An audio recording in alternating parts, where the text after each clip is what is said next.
Norman Floyd Barnes. I know that Christy Noam, the Homeland Security Secretary, is defending the ICE agent who fatally shot a woman of 37 years of age, Renee Nicole Good, who is, of course, a U.S. citizen with a 6-year-old child. I want to understand this incident unfolding in the state of Minneapolis. I want to get how Norman Floyd Barnes feels about this issue. Good morning from Washington, D.C. Today we wake up to another day of turmoil and uh, confusion here in the United States.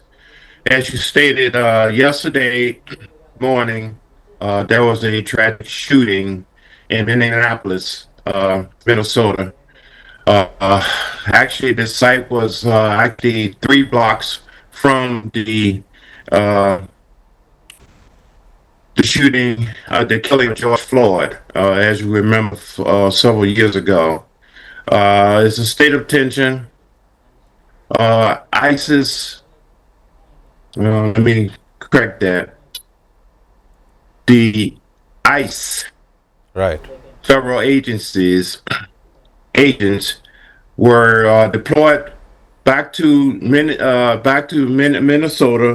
As you know, last week, a couple weeks ago, they was told to leave uh, the city because of the federal judge ruled that it was illegal for them to be there, Chicago and LA, to have troops in there, the government to have troops in the United States for the purpose they describe as fighting crime.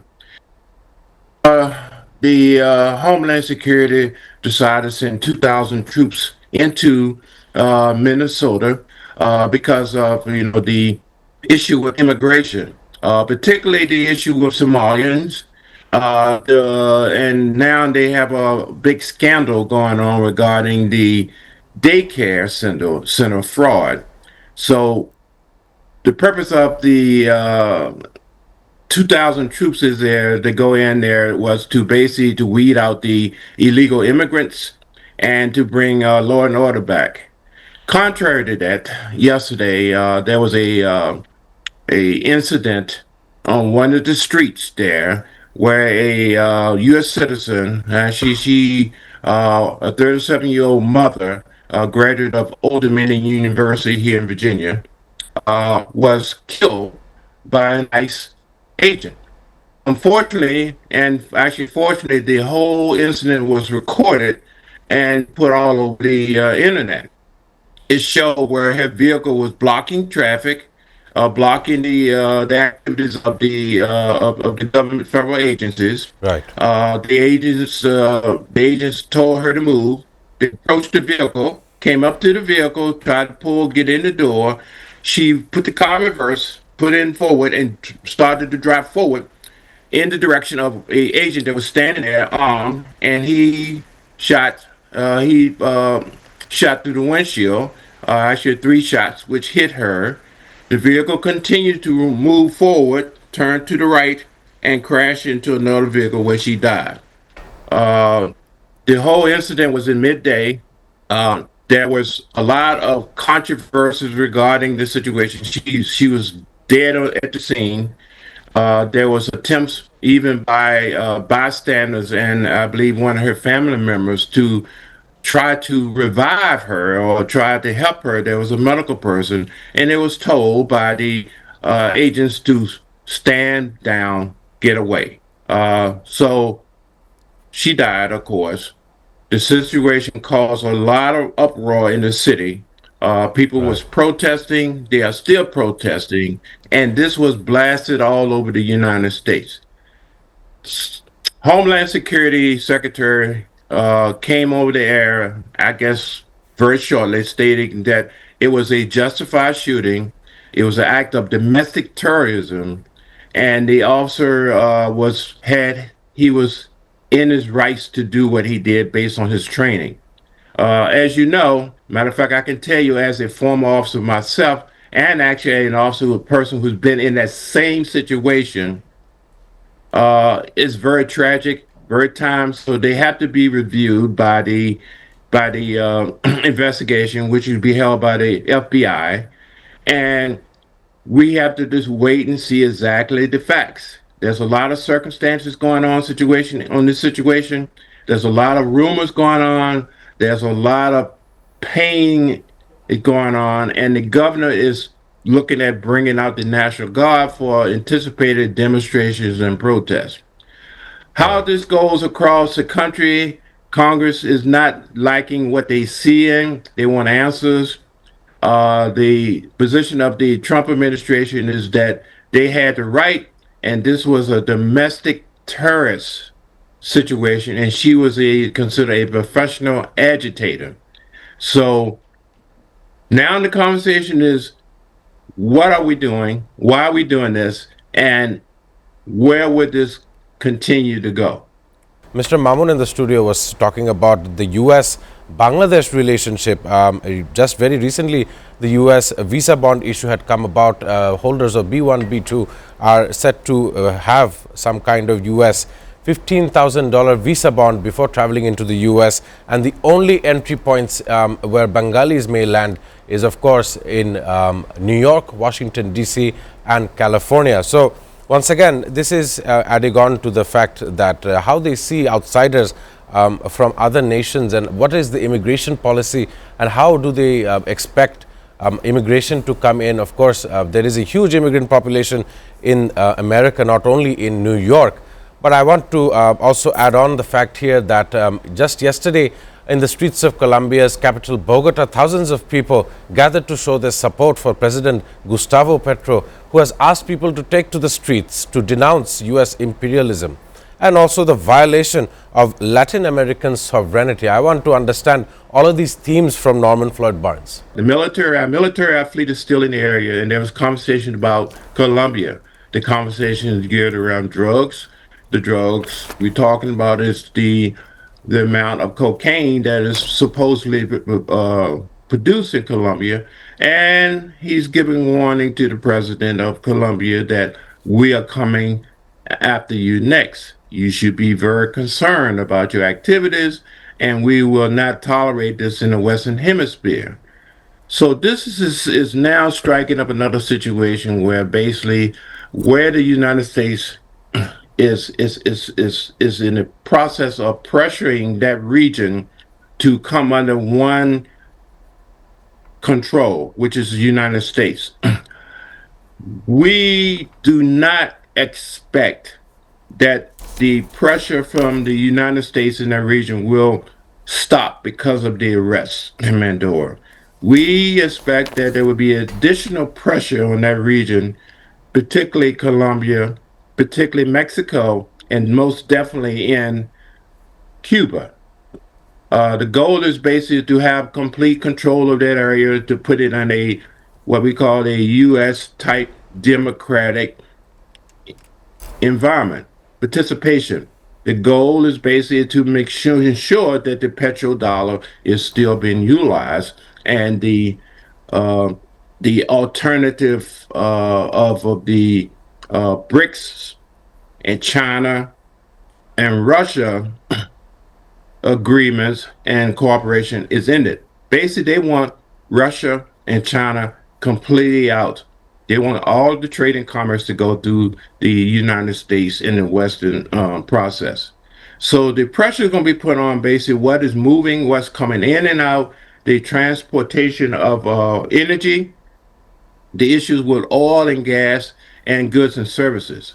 So there will be additional pressure. The military will stay in the area, providing what we call a blockade area, and they will continue to talk to the governments, pressure the governments on basically understanding the American way and not work and continue to have agreements with Russia and China. So we are looking for I use the word hot mess for the year, because I don't believe that the Latin America and the South American countries are going to adhere to what happened in Venezuela with their countries. So they will resist. Colombia has a military, and they already have been activated, and they will not question any type of threats on their sovereignty. And so we are now engaging in 2026 where additional conflicts will be made. Hopefully, conversation and diplomatic agreements will come upon. We will not have a what you call a South American war situation, but it could happen. There could be issues, but right now plans are being made to control the movements and to attack the drug situation and the sale of that cocaine to the United States.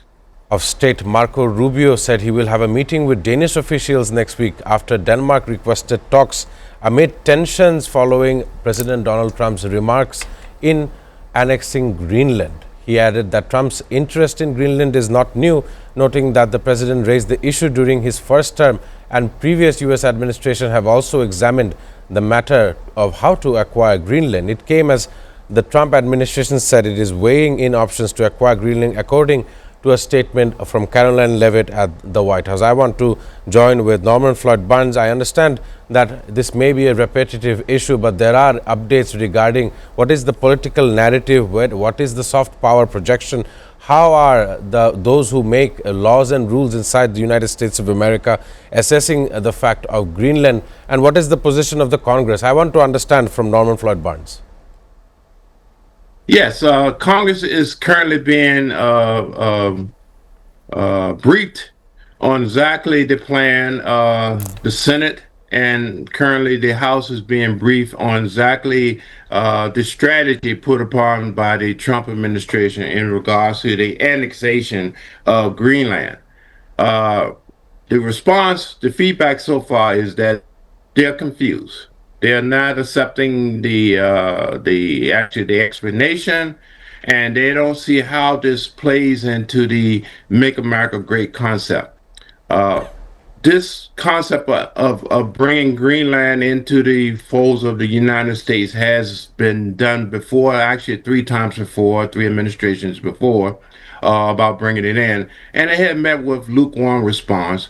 And the people of actually Greenland, 85% of the people are against this. But Greenland only has about 30 to 50,000 people total. So the issue is a strategic put upon it by the administration of the Trump administration that is a strategic location in the process of having a geographical influence and impact and control of the region. It holds a lot of course, rare minerals, rare earth minerals, is located beneath the snow, and it also acts as a buffer between Russia and China. This is more of a military type of situation where we have better control of who goes through there, what goes through there, and basically gives us a better defense for the entire Western Hemisphere. That's what the Trump administration is putting forth Congress. Congress right now is still not buying it. We still have internal issues we have to deal with. So now we just adopted Venezuela. We're dealing with that hot mess in Latin America. And now you want to add on Greenland as another part. And we still do not have a balanced budget for the United States to operate daily. And we still have our issues with internal crime.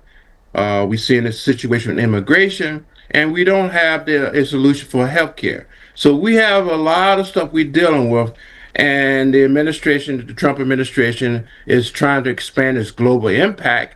At the same time, we have a gap, a void within the United States.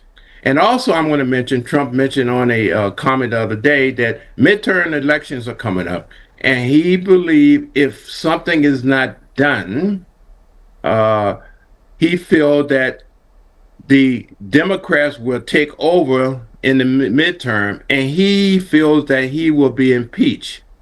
Another comment was made by him that if that should happen, his fears that that could happen, possibly happen, he would like to suspend the midterm election because of the fear that the Democrats will take over the Republican rule, which is another conversation, which causes another problem. And now we have another issues going on. Is now we're looking at the administration is trying to delay what is going to happen. And now we have another internal another internal problem comes up now with that comment about suspending midterm elections, which is, of course, illegal. But as you know, the Trump administration do not believe in that concept illegal. I do it until you tell me I can't do it. So basically, we have another continuation of what I call the hot mess. Is escalating. This is the eighth day of the year, and now we're into multiple things, and I don't see any changes or any slowdown. Hold on. Thank you. Do you think that the global politics is being reshaped by U.S. foreign policy? I just want a yes or no from Norman Floyd Burns. My response to that is that the global politics is being reshaped, and the United States is participating in that. The United States is not the leader in this, believe it or not. They are just part of a bigger picture. There's a movement for a new shift, a new world order that will involve China, Russia, and the Right, participation of the United States. Notice how I said that the participation, not the dominance. right, So there are things that are being put in place. Things are being let go. Things are being adjusted. Another example: the Trump administration just put out an executive order that they're going to cut 66 of international right. programs pertaining to the United Nations. They're going to eliminate funding for that. That is a process of weaning away from international affairs, particularly structured at Europe and other parts that is not associated with the Western Hemisphere. Right. So there's a weaning process. There's a issue going on here now about I'm going to control my area. So now China, you can do the same, and Russia, we're Right. going to leave you alone and let you continue with your journey for Europe. Right. So now countries have to understand that we are by ourselves, and the trust issues between the Western and our country is not guaranteed anymore. You have to stand up and defend yourself and put things in place. Because if you don't have a defense, the same thing is going to happen to you that happened in Venezuela. It may not be by the United States, but we got other powers out here that will basically take this example and utilize it against you. So Right.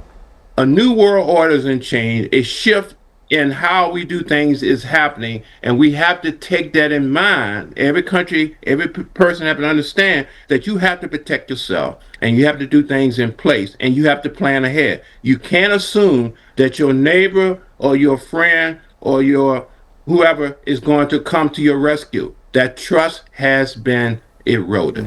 I must thank Ambassador Norman Floyd Burns for joining us on a Thursday on this very program.